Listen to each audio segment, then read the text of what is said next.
The Stevens Children's Home houses the children of the family of martyrs who have lost one or both parents as a result of the constant religious conflicts in Nigeria and grave persecution against the Nigerian church. The children are being provided with education, health care, and other amenities at no cost. Stevens Center International, located in the quiet outskirts of the ancient city of Abeokuta, Ogun State, Nigeria, has been a lifeline to many, especially those affected by religious crisis and insurgency in the northern part of Nigeria. My name is Sandra Emmanuel Binyan. I'm from Kaduna State. I am in the Stevens Children's Home. I came in the year 2007. I have spent 10 years in the Stevens Children's Home. I came to Stevens Children's Home in 2004. I've been in the home for the past 13 years. I've been in the Stevens Center since 2001 to now. Thank God for the people that have supported us so far. For the past 16 years, I've been able to have free education, free feeding, free shelter, free clothing and everything. I have been in the children's home for almost 14 to 13 years. I have been in the home since 2004. That's about 13 years ago. My name is Elisha Godswill. I am a graduate of law from the Olabisi Onabanjo University.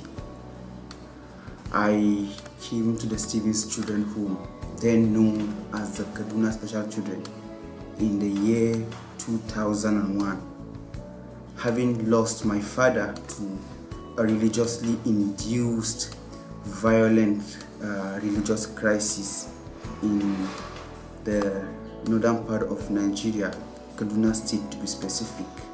My life in the Stevens Children's Home has been amazing.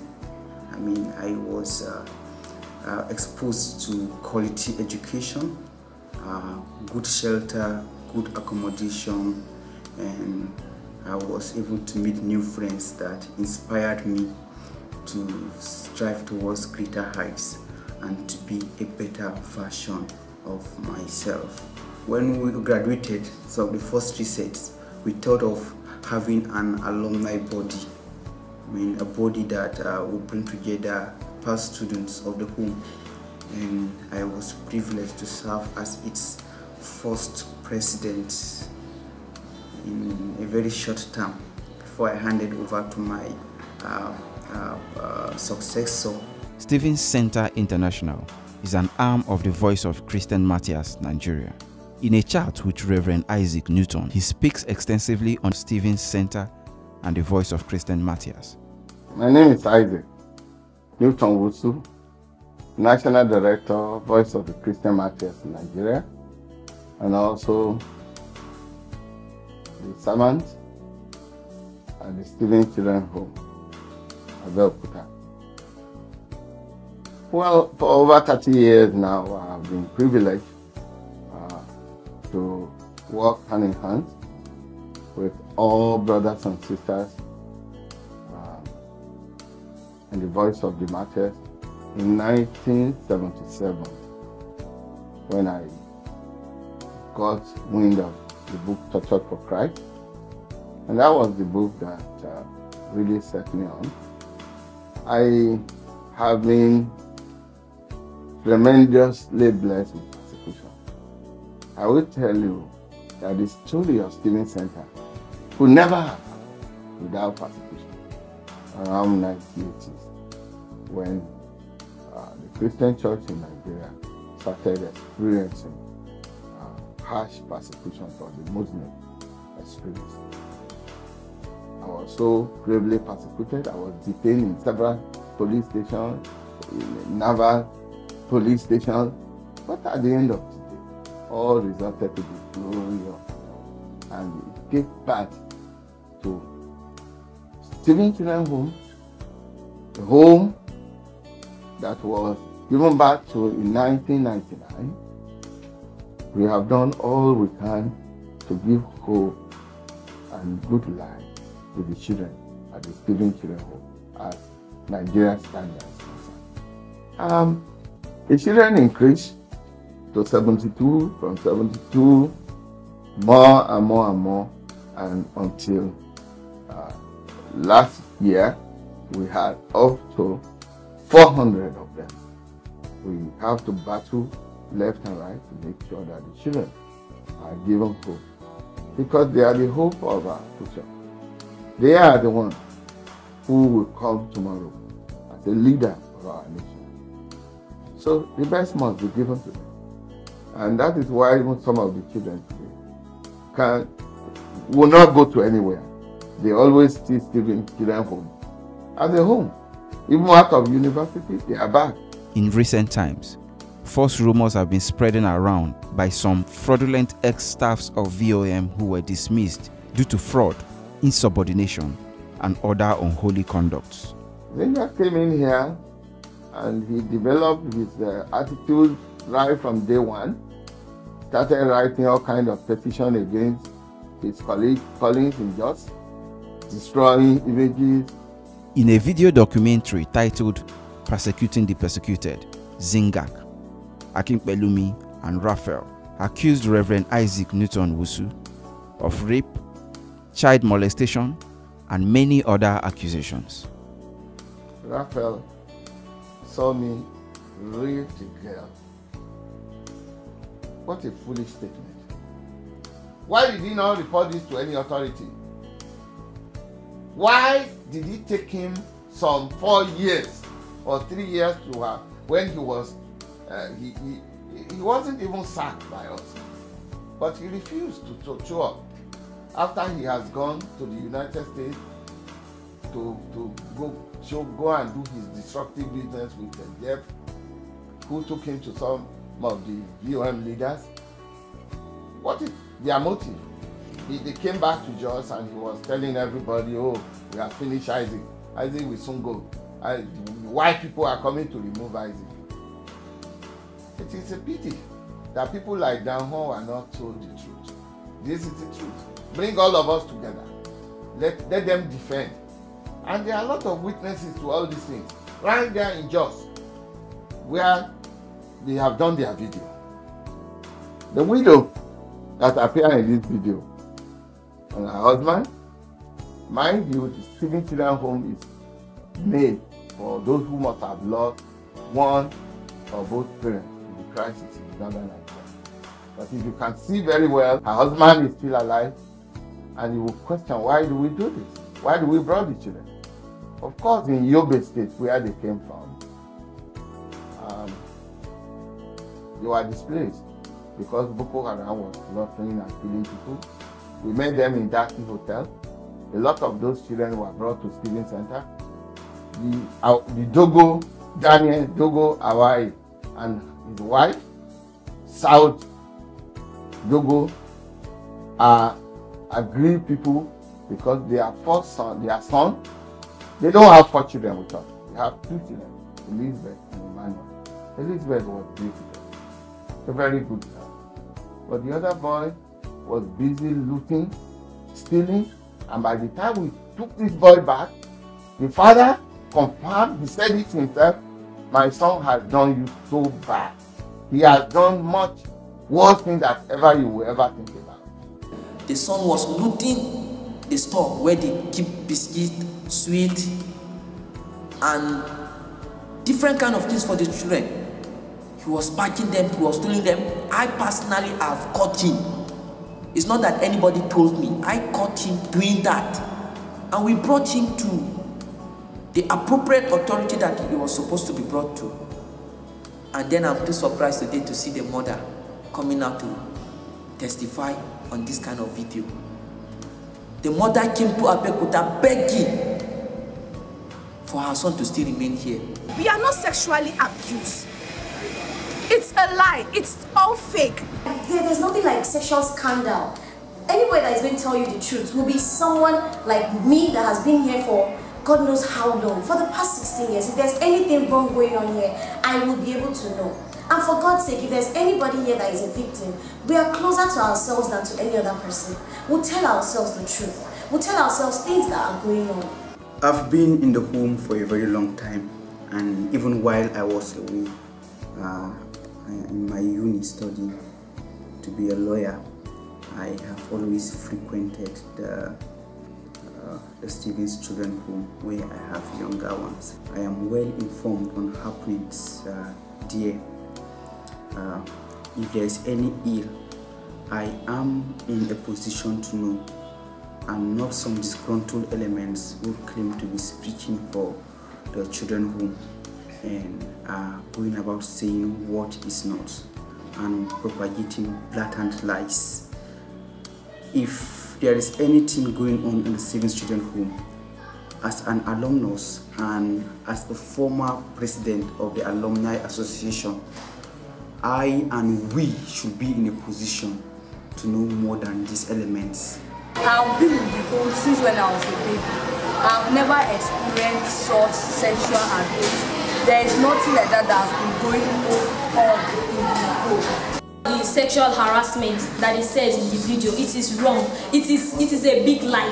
Because if somebody like me that have been in the home for like past 10 years, if I'm suffering something like that, I will even be in the home. I'm a graduate now. So why would I be suffering such thing and will still remain in the house? I've been in this house since when I was small, and nothing of such has happened. You can't be in a house for the past 2 to 3 years, more than that, and such a thing is going on without your notice or without you even having a clue of it. It's not possible. They went as far as manipulating and bribing some of the beneficiaries of Stevens Center to give false witness to authenticate their claims.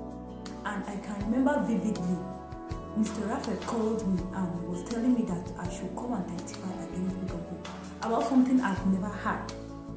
And then me watching that video, he was talking about Big Uncle using a girl's sexual immorality, something like that. And me, I did that school and I passed through that school. I've never had something like that. I've never seen something like that, but I don't know why he's saying like that. And Mr. Raphael, I can say it anywhere, assuming, and he, Mr. Raphael, I know that if they should go to his story, that girl that he's been stopping and doing all these things with them. So he's just doing it. I don't know why he's just doing it, just because to spoil Big Uncle's name. When Mr. Raph called me about that issue, she was asking me if I'm a victim of it.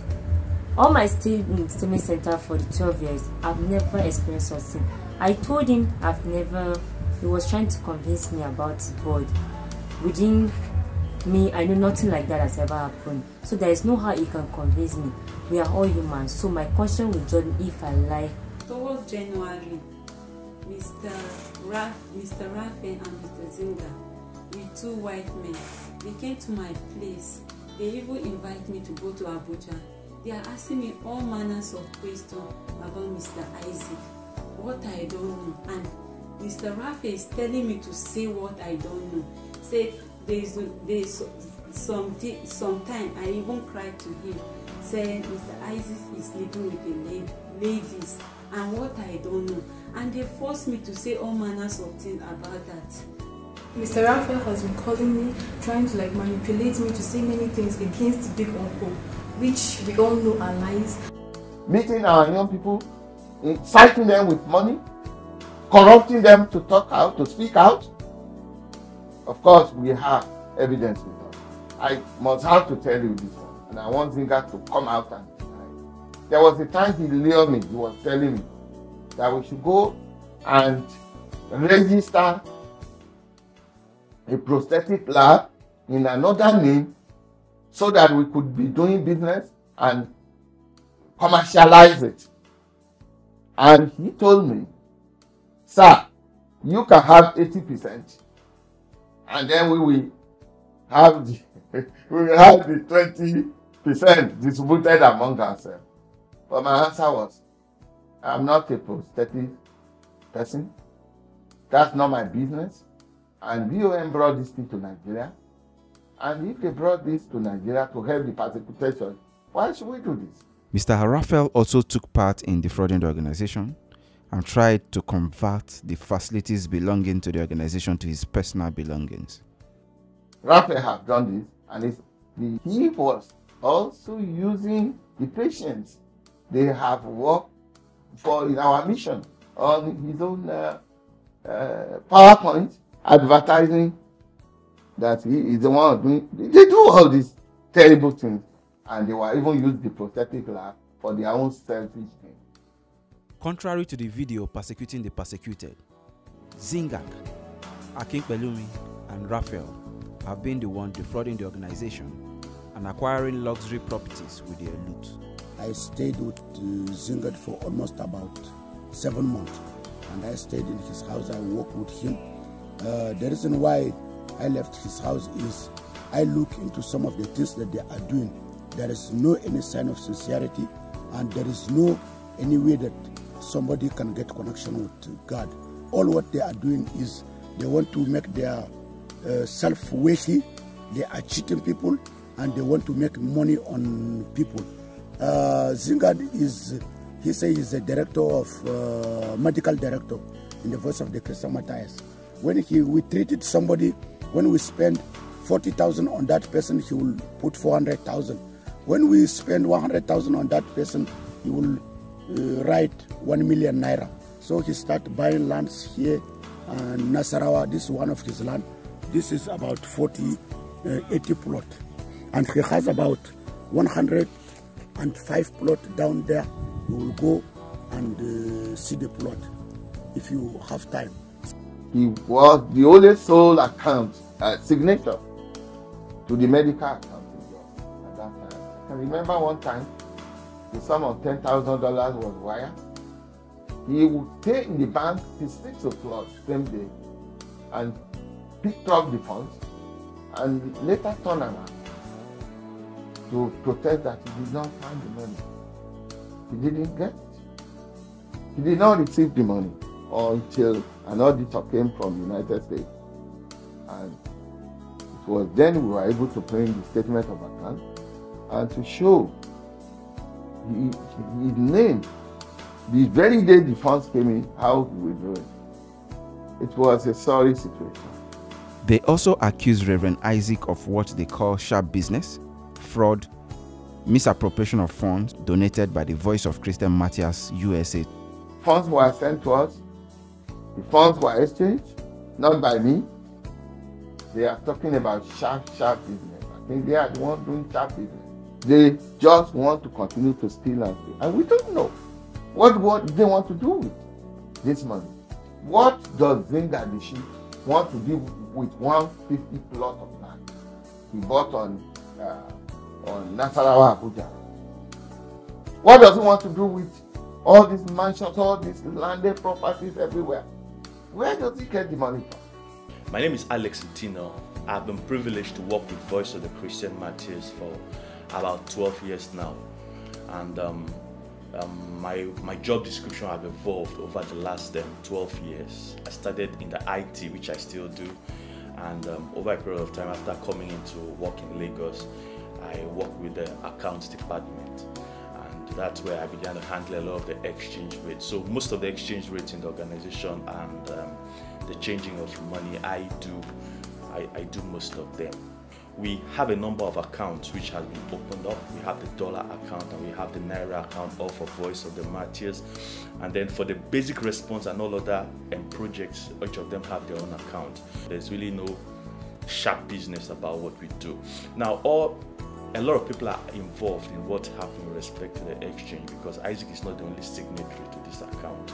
I'm a signatory and we have like 3 or 4 other signatories in the account, so which makes it relatively easy. So we are always in the picture of what's happening. They also allege that the children are neglected, deprived of food, and subjected to live like prisoners. We are not suffering. I am eating well. I eat 3 square meals. Look at my cheek. I am wealthy. There's nothing wrong with the home. We are all living happily. We are living comfortable here, and everybody has individual bed here, and the food here is good. How can you come and say we don't feed for free? We don't feed very well. We eat 3 square meals here every day. I never experienced such a thing that I watched for this video. My children are eating fine there. What even food they are eating there that they gave me, what they are eating, they gave me as mother when we traveled there. They gave us the food is very fine.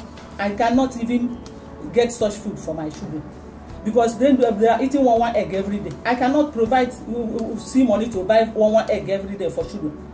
Now look at me. Did I look like someone who eats just once a day? We're well being taken care of. If someone like me was not cared for, how do you think I would be in the home? I graduated in the year 2016 and I still came back to the home to contribute my quota because the home has been so greatly, it has impacted a lot of things to me. So these allegations, they are not true. So I don't want the general public to be carried away by these organized lies because the people interviewed in that video are well known to us. They are men of shady characters, disguising in the frame of a Messiah. The transformation of little Eunice, who was a victim of the insurgency in the north, is a clear evidence that the claims in the video titled "Persecuting the Persecuted" are all false and should be disregarded. This is Eunice. You can see the way she is, very beautiful. I remember when she came here, Eunice wasn't the way she was. She was really in pain because she has been through a lot. She lost her mom during an attack on their village, and here she is today. We have medical care here. Every child has his or her own bed to sleep. Even the smallest child has his or her own bed. By the grace of God, I've been able to see the video by Dan Horn and his friends. Please, the video is evil. It is not true. These same men accusing Reverend Isaac of fraud are actually the people defrauding the organization. At some point when Zingak was probed, he admitted to defrauding the organization to the tune of 6 million naira. Mr. Isaac and the board forgave him and gave him a second chance to make things right. But he kept on defrauding the organization, which later led to his dismissal. Bolu Sambo, who was our director in Jos, was also busy taking millions of naira that belongs to the widows, lying, falsifying documents. All these are available in our hands. Raphael worked in our account section. Not quite some time, he was able to buy a car and hiding this car because he doesn't want me to see it. He was doing all kinds of terrible things. We moved him to Jos because we thought he would be helpful in the prosthetic lab. But this, he has converted to his own use. In my stay in the children's home, I was opportune to work with Mr. Raphael and to work with Mr. Austin in particular. I know they are, to some extent, I know things that they have caused me to even do in the house, which are confidential to me. If you want to know them, meet me, call me, or tell me anything, anywhere. I will meet you and I will tell you this. If Raph watched me saying this, he will know what he has also done. Raph has lied. Mr. Zingak has lied over embezzlement of money, which he's not coming to say. Raph has also stolen money, which he is not coming to say. Reverend Isaac gave me support of 450,000 because I gave him rent 150 for 3 years. He sent the money through Zingak. Zingak called somebody in this Bukuru locus. The man came with different receipt. The man filled the receipt for 450,000 for 3 years rent. He himself, he took the receipt and take it to Reverend Isaac. And he sent the money to him. After the money came, he gave me 200,000 in this money. This is where we started. An evangelist, money is nothing. I will never say what is not happen. When they started this, what he's doing is exposed. The board members came here in Jos, called me, what is happening between you and Mr. Zingak? Between me and him and the board member, I explained everything to them. After we came out, he called me. He told me that, brother, this what you are saying is too little, is too small. The money that I am eating is not just like this. Here in Stephen Center, just Stephen Center, sometimes they will bring food stuff, bag of rice and some packaging in the Ghana must go. They will fill the room there, but at last we will not see anything here. Big uncle and our children will tell us that they have sent some things in the Stephen Center here in Jos, but we will not see anything. They give food to the widows like rice and some other things, but we will not see it here. So this is what is happening here in Jos. VCM, they send money for me, 360,000 when I came to Jos, and then Zingak called me. I stayed with him. When I stayed with him, he now collect some money among that money. Now I asked him about the money. He now said he will not give me the money. I now tell him why. He now said because just like that he will not give me. I said please, I wanted to register JAM. Please give me some of the money so that I will go and register JAM. He now say I will not give you. When he tell me like that, his wife slapped me. She now threw me from the house. Our state officers are the ones that deal with the widow. They are the ones that take their testimony. They are the ones that collect their names, interview them, and push the name to us. Sometimes we were giving cash. Some of them continue to run after this widow to confiscate half of the money. It was reported to us. So we started developing a bank check, a bank draft that we present to these widows. But even despite that, these people, they still follow these widows, collect their funds from them, hired people to go to the bank to collect, make ID for them, identity for them, go to the banks and collect those funds and give them half of the funds sometimes. We have all these evidences with us. Why should this continue? Mr. Akinpelumi not only took part in the fraud, but also took advantage of some of the naive girls in Stephen Center, exploiting them sexually and inciting them to rebel against authorities.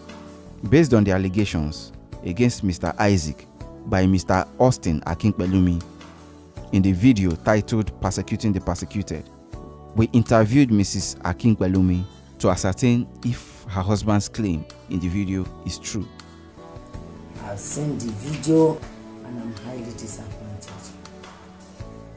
He tried to veil his face, but the voice, the body is the one. For the little I know about Mr. Newton, Isaac, he gave my husband a job. But my husband actually had nothing to do. When he got this job, went to Abeokuta, he will be sending us feeding money from 5,000 monthly. And after he had stayed like 3 months, he started calling me. The children are here, they are a witness. I should pray, you can show them. I should pray, he's in trouble, his enemies, people are envying him, because a guy is good to him, they lied against him, that he took a student out to go to fellowship. He didn't even tell me this child is talking about is a girl. So I had the impression it's a boy. From that period, he will not send money to us for feeding. Like joke, my husband started withdrawing from us, will not send us money, no nothing. I went to Abeokuta. As I got to my husband's house, the compound, guess what I saw? The same girl coming out of my husband's house with another girl. 2 of them. And of course, from the description of it, I'm an educationist. Immediately I saw the guy, I knew she was one. I called her and said, how are you and everything? Where are you coming from? Let's go. I said, you are the one. They say, you are. So what they say about you is true. You are befriending my husband. I put my phone immediately on record. The guy started begging. I said, I'm taking you to August Isaac. She started begging me that please, if not, she will be expelled from the school. I said, you How old are you? She told me she was 18. I said, even my first son senior you. You have befriended my husband. And I said, student, you want to destroy your life? The girl started begging me. You know, out of that anger, I went to student center. I told the guy, I said, see the same girl. Is it not this girl? In fact, when I was saying, they say no. I said, the same girl. You don't mind. He's still going to my husband. They say it cannot be that. All of them are in the school. I said, sit in picture. And hear what she was saying. They were shocked. Now, when Austin bought Jeep, where did you get this car from? My husband told me that he's a colleague, a teacher that is working there that owns the Jeep. It was after when this problem started going, he now said the Oga to ask him, he lied to the Oga. I said, so who did you tell him gave you Jeep? He said, that is friend auntie. Then Oga investigated. Austin has been duping the man. It was then my husband told me that he used to inflate the money in the material. Oga got to know, Oga said somebody else, the person bought material at a cheaper price. And above all, this material my husband was buying was a fake one. And you know why else he cannot come back to Jos? Also, he had church money. And they put him on suspension. And he ran to Abeokuta. I was the one he told me to collect his recommendation letter. They refused. He now left Redeem. The woman he has pregnant and that he's sleeping with is a choir member in Redeem. He was lying to me. Marriage of 21 years. He has always been lying to me. So you can imagine how I felt. From all indication, this is a clear case of the guilty accusing the one who is supposed to be accusing him. A defense mechanism by first launching attack to raise false alarm and divert attention of the people to the wrong person. No matter how true a story sounds, it could be wrong to draw up a conclusion based on one party's perspective. Yes, if the wrong things have been done, if people are being gang raped, yes, you have to talk about it. But make sure you dig deep into your finding. We are very grateful to all our Nigeria friends, all our brothers and sisters who continue to contribute to help the children at the Student Center. Please don't stop helping us. No penny of your money goes to my pocket.